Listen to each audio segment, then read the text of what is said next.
الحمد لله الحمد لله وكفى وسلام على عباده الذين اصطفى أما بعد فإن أصدق الحديث كتاب الله وأحسن الهدي هدي محمد صلى الله عليه وسلم وشر الأمور محدثاتها وكل محدثة بدعة وكل بدعة ضلالة وكل ضلالة في النار محترم حضرات، آپ جو انتظار کر رہے تھے ہماری ویڈیو کا، تو انشاءاللہ وہ انتظار اب ختم ہوتا ہے، اور آج میں یہ پہلی ویڈیو اپنے چینل پر اپلوڈ کروں گا۔ جیسا کہ میں نے آپ حضرات کو بتلایا تھا کہ یہ چینل میں نے خاص طور سے اپنے ان بھائیوں کے لیے بنایا تھا جو شیعوں سے متاثر ہو کر شیعہ حضرات جیسا رویہ اختیار کر لیا۔ جو باتیں انہوں نے ان کی سنی اور وہ انہیں اچھی لگی تو وہ ان کے دل میں بیٹھ گئی، حالانکہ وہ سادہ لوگ انسان ہیں، ان کا دور دور تک کتاب و سنت سے کوئی واسطہ نہیں، وہ معصوم لوگ ہیں جن کو پھنسایا گیا ہے۔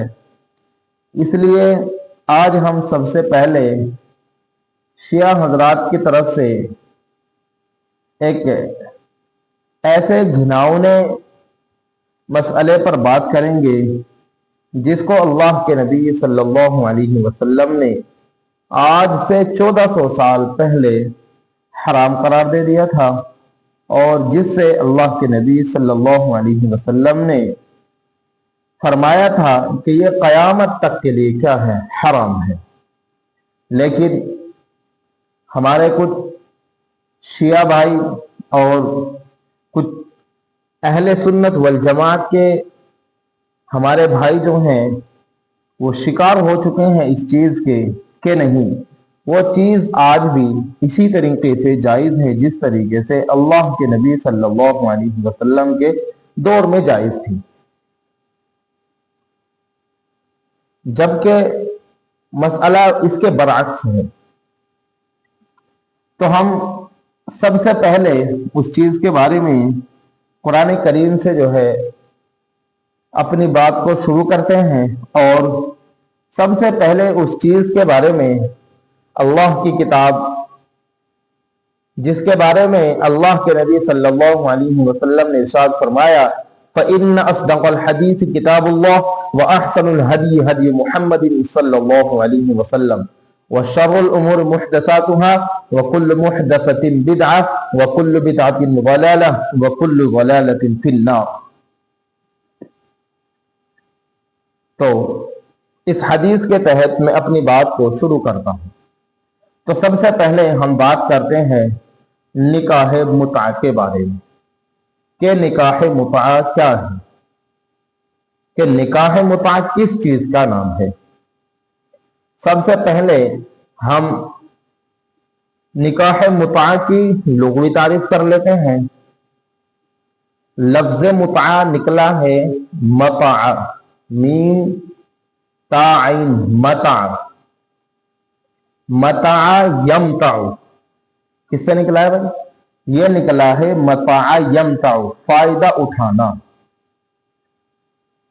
تو اس کی لغوی تعریف یہ ہوئی کہ کسی چیز سے وقتی طور پر فائدہ یا لطف حاصل کرنا، یہ اس کی کیا ہے بھائی؟ لغوی تعریف ہے۔ اور اس کی اصطلاحی تعریف بھی آپ سن لیجئے۔ اصطلاحی تعریف یہ ہے کہ مرد اور عورت ایک مقررہ مدت تک، متعین مدت تک اور متعینہ مہر پر نکاح کرے۔ کیا کرے بھائی؟ متعینہ مدت تک، متعینہ ٹائم تک اور متعینہ مہر کے ساتھ کیا کرے؟ نکاح کرے۔ یہ اس کی کیا ہے بھائی؟ اصطلاحی تعریف ہے۔ اب چونکہ یہ تو اللہ کے نبی صلی اللہ علیہ وسلم نے اب سے 1400 سال پہلے حرام قرار دے دیا تھا، ہم یہ انکار نہیں کرتے کہ یہ جائز نہیں تھا، بلکہ یہ جائز تھا۔ اللہ کے نبی صلی اللہ علیہ وسلم نے خود اس کی اجازت دی، خود اس کے بارے میں جو ہے اجازت فرمائی کہ ہاں نکاح کر سکتے ہیں۔ یہ اللہ کے نبی صلی اللہ علیہ وسلم نے خود ارشاد فرمائی۔ اور صحیح بخاری، صحیح مسلم، سنن ابو داؤد، جامع ترمذی، نسائی، ان تمام میں اس کے جائز ہونے کی احادیث موجود ہیں۔ یہ بھی مانتے ہیں ہم انکاری نہیں ہے کہ یہ کیا ہے، جائز نہیں ہے، ہم مانتے ہیں کہ یہ جائز تھا۔ اللہ کے نبی صلی اللہ علیہ وسلم کے دور میں یہ جائز تھا، لیکن پھر اللہ کے نبی صلی اللہ علیہ وسلم نے اس کو کیا کر دیا، حرام قرار دے دیا۔ فرمایا کہ یہ کیا ہے، اب ہمیشہ کے لیے حرام ہے۔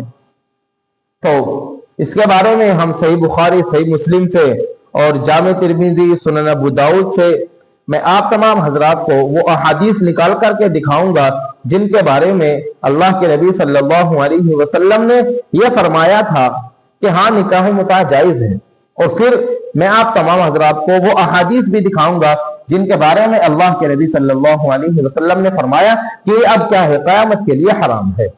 وہ احادیث بھی میں آپ تمام حضرات کے سامنے نکال کر پیش کروں گا انشاءاللہ العزیز۔ تو سب سے پہلے ہم اس کے بارے میں قرآن کریم سے معلوم کر لیتے ہیں، کیونکہ سب سے پہلی چیز اللہ کی کتاب، جس کو اللہ کے نبی صلی اللہ علیہ وسلم نے حجت الوداع کے موقع پر فرمایا تھا کہ میں تم میں 2 چیز چھوڑ کر کے جا رہا ہوں، ایک اہل بیت اور دوسری اللہ کی کتاب۔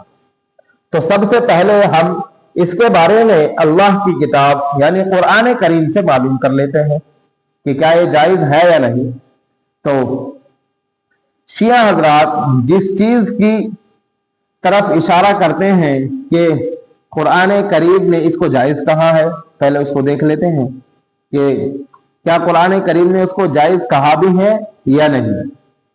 تو جس چیز سے شیعہ حضرات استدلال کرتے ہیں وہ ہے سورۃ النساء کی آیت نمبر 24، آیت نمبر 24 یعنی 24۔ تو آیت ہے فَمَسْتَمْتَعْتُمْ بِهِ مِنْهُنَّ فَآتُوهُنَّ أُجُورَهُنَّ فَرِيضَةً وَلَا جُنَاحَ عَلَيْكُمْ فِي مَا تَرَاضَيْتُمْ بِهِ مِنْ بَعْدِ الْفَرِيضَةِ إِنَّ اللَّهَ كَانَ عَلِيمًا حَكِيمًا۔ فَمَسْتَمْتَعْتُمْ بِهِ مِنْهُنَّ فَآتُوهُنَّ أُجُورَهُنَّ فَرِيضَةً۔ اس آیت سے شیعہ حضرات کیا کرتے ہیں، استدلال کرتے ہیں اور کہتے ہیں کہ یہ آیت جو ہے متعہ کے جائز ہونے پر دلالت کرتی ہے، جبکہ اہل سنت والجماعت کے نزدیک یہ آیت قطعی طور پر کیا بھائی، قطعی طور پر متعہ پر دلالت نہیں کرتی، متعہ کے ثابت ہونے پر دلالت نہیں کرتی۔ تو ہم قرآن کریم کی تفسیر جلالین شریف بھی یہاں پر موجود ہے، تو ہم سب سے پہلے جلالین شریف جو ہے اٹھا لیتے ہیں اور دیکھ لیتے ہیں کہ صاحب جلالین نے اس آیت کے بارے میں کیا فرمایا ہے۔ تو سب سے پہلے یہی دیکھ لیتے ہیں۔ تو یہ ہے جمالین کی شرح جمالین، جلالین کی شرح جمالین، جلد نمبر 2۔ تو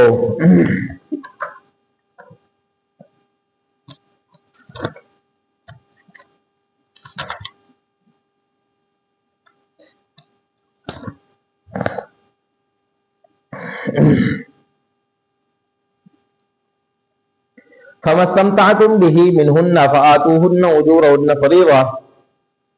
جن عورتوں سے استمتاع کر لو تو ان کو ان کے مہر دے دو، یہ تمہارے اوپر فرض کیا گیا ہے۔ کیا کر دو بھائی، کہ جن عورتوں سے تم فائدہ حاصل کر لو، استمتاع حاصل کر لو، جیسا کہ میں نے بتلایا تھا کہ اس کی متع کی لغوی تعریف میں نے آپ تمام حضرات کو بتلائی تھی کہ متع کی لغوی تعریف سے فائدہ حاصل کرنا، نفع حاصل کرنا، لذت حاصل کرنا، سکون حاصل کرنا. کیا معنی تھا اس کے؟ یہ معنی جو ہے میں نے آپ تمام حضرات کو بتلایا تھا. اس آیت میں استمتاع سے بیویوں سے جماع کرنا مراد ہے، بستری کرنا مراد ہے. اگر محض نکاح ہو جائے مگر شوہر کو وطی کا موقع نہ ملے بلکہ وہ اس سے پہلے ہی طلاق دے دے یا عورت کا انتقال ہو جائے تو نصف مہر واجب ہوتا ہے. اگر اس کو استمتاع کا موقع مل جائے تو پورا مہر واجب ہوتا ہے.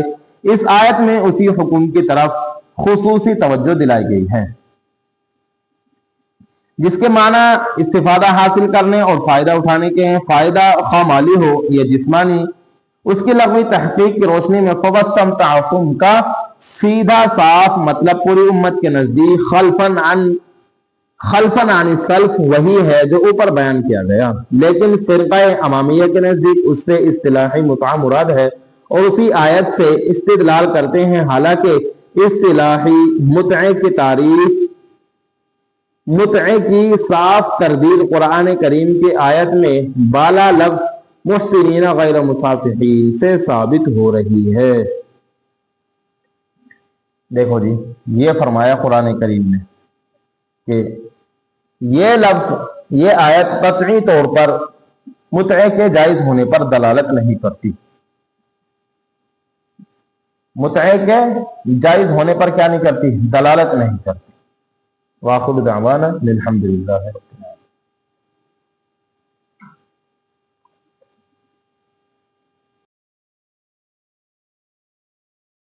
قرآن کریم سے ثابت ہے، قرآن کریم سے ثابت ہے.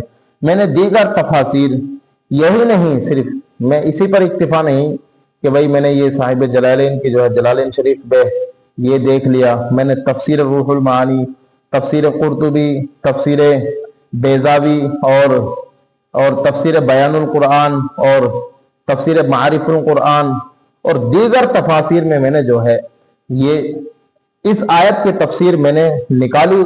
تو کوئی بھی اہل سنت والجماعت کی کوئی بھی تفاسیر ہو، چاہے اب کی لکھی ہوئی ہو یا جو ہے اب سے 100 سال 200 سال پہلے کی لکھی ہوئی ہو، کوئی بھی تفاسیر اہل سنت والجماعت کی یہ آیت اس آیت سے ثابت نہیں کر سکتا کہ یہ آیت جو ہے متع کے جائز ہونے پر جو ہے دلالت کرتی ہے. میں اسی تفسیر کی بات نہیں کر رہا ہوں. اب کوئی سی بھی تفسیر اٹھا لیجیے، چاہے وہ تفسیر بیضاوی ہو، تفسیر بیان القرآن ہو، تفسیر معارف القرآن ہو، یا تفسیر قرطبی ہو، یا تفسیر جلالین ہو، اور اسی طرح جیسے دیگر تفاسیر آپ جو ہے دیکھ سکتے ہیں. یہ آیت قطعی طور پر متع کے جائز ہونے پر دلالت نہیں کرتی. اب ہم دیکھتے ہیں قرآن کریم کے بعد جو کتاب سب سے افضل ہے صحیح بخاری، اس میں دیکھتے ہیں کہ اللہ کے نبی صلی اللہ علیہ وسلم نے کیا ارشاد فرمایا. تو ہم سب سے پہلے صحیح بخاری کے اندر جو ہے احادیث آپ کو دکھلاتا ہوں. میں سب سے پہلے ہم حدیث نمبر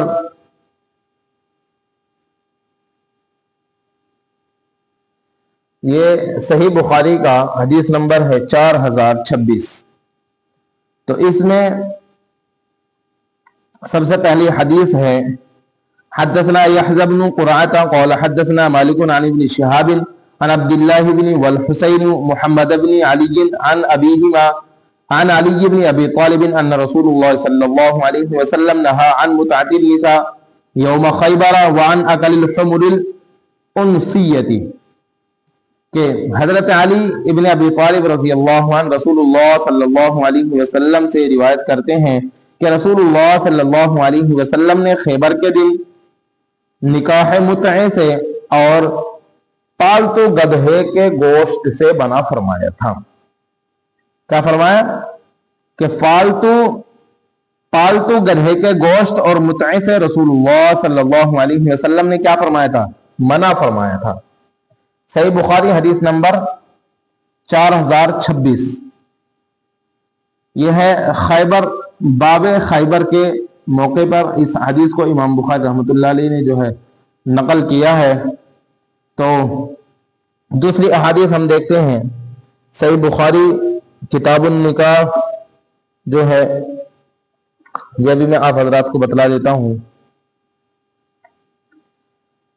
باقاعدہ امام بخاری رحمۃ اللہ علیہ نے باب باندھا ہے، باب نہیا رسول اللہ صلی اللہ علیہ وسلم عن نکاح المتعۃ اخیرا۔ کیا باب باندھا ہے؟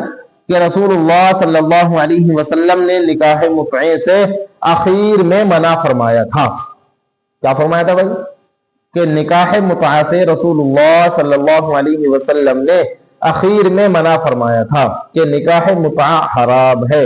بالکل اخیر میں جو ہے اللہ کے نبی صلی اللہ علیہ وسلم نے منع فرمایا تھا۔ اور یہ اخیر کا مطلب ابھی میں آپ تمام حضرات کو بتلاؤں گا کہ اس کی جو ہے اخیر کا مطلب سنن ابو داؤد کے اندر جو ہے بیان کیا گیا ہے۔ تو پہلے یہ حدیث ہم دیکھ لیتے ہیں کہ اس میں بھی حضرت علی رضی اللہ عنہ اور عبداللہ بن عباس رضی اللہ عنہ رسول اللہ صلی اللہ علیہ وسلم سے ارشاد نقل کرتے ہیں کہ رسول اللہ صلی اللہ علیہ وسلم نے نکاح متعہ سے اور پالتو گدھوں کے گوشت سے خیبر کے زمانے میں منع فرمایا تھا کہ خیبر کے دن رسول اللہ صلی اللہ علیہ وسلم نے نکاح متعہ اور پالتو گدھوں کے گوشت سے ہم کو منع فرما دیا۔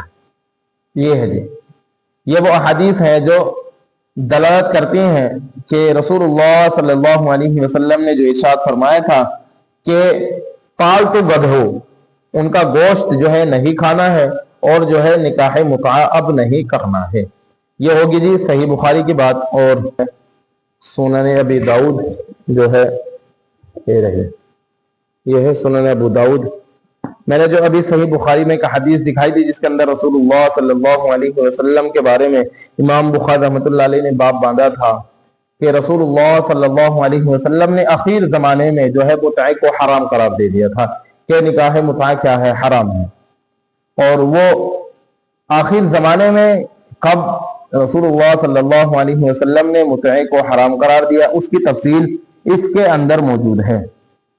باب فی نکاح المتعۃ حدثنا مسدد بن مسرہد حدثنا عبد الوارث عن اسماعیل بن امیۃ عن الزہری قال كنا عند عمر بن عبد العزیز فتذكرنا متعة النساء فقال رجل يقال له ربيع بن صبرة اشهد ان ابي ان محمدا، بس یہ سن لیجئے، رسول اللہ صلی اللہ علیہ وسلم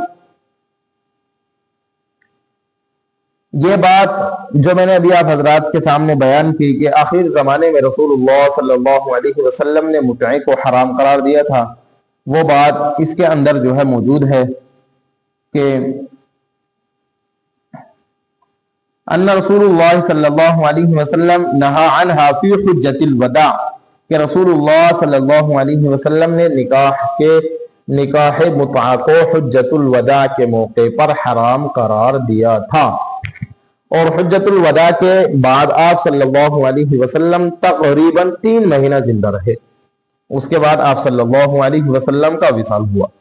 تو امام بخاری رحمۃ اللہ علیہ نے جو باب باندھا تھا کہ رسول اللہ صلی اللہ علیہ وسلم نے نکاح متعہ کو اخیر زمانے میں جو ہے حرام قرار دیا تھا، اس کی تفصیل یہاں موجود ہے۔ کیا فرما رہے؟ اشہد ان علی ابی انہ حدث ان رسول اللہ صلی اللہ علیہ وسلم نہا عنہا فی حجۃ الوداع، کہ رسول اللہ حضرت صبرہ رضی اللہ عنہ بیان کرتے ہیں کہ رسول اللہ صلی اللہ علیہ وسلم نے نکاح متعہ سے ہم کو کیا کیا تھا؟ حجۃ الوداع کے موقع پر منع کیا تھا۔ دوسری حدیث ہے صبرۃ عن ابیہ ان رسول اللہ صلی اللہ علیہ وسلم حرم متعۃ النساء، کہ عورتوں سے متعہ کو ہم نے کیا کر دیا؟ حرام قرار دے دیا۔ اور ایسی بے شمار احادیث جو ہیں کتاب میں تمام موجود ہیں، میں چاہوں تو 2 3 گھنٹے 4 گھنٹے بات کر سکتا ہوں اس موضوعات پر، تو زیادہ لمبی بحث میں سمجھتا نہیں ہوں کہ لوگ سمجھتے نہیں ہیں اور سمجھ میں بھی نہیں آتی۔ تو متعہ جو ہے قطعاً جائز نہیں ہے، بالکل حرام ہے، حرام ہے، حرام ہے۔ ابھی تو یہ میں نے 2 4 احادیث آپ حضرات کے سامنے جو ہے پیش کی ہیں، ابھی تو صحیح بخاری اور صحیح مسلم تو میں نے نکالی نہیں ہے ابھی، اور جامع ترمذی میں بھی جو ہے متع کے متعلق احادیث موجود ہیں. تو بس میں انہی اپنی 2-4 کتابوں پر اکتفا کرتا ہوں، اور اللہ کرے کہ آپ کی یہ بات سمجھ میں آ جائے کہ نکاح متع جائز نہیں ہے، جائز نہیں ہے، جائز نہیں ہے. وآخر دعوانا ان الحمد للہ رب العالمین.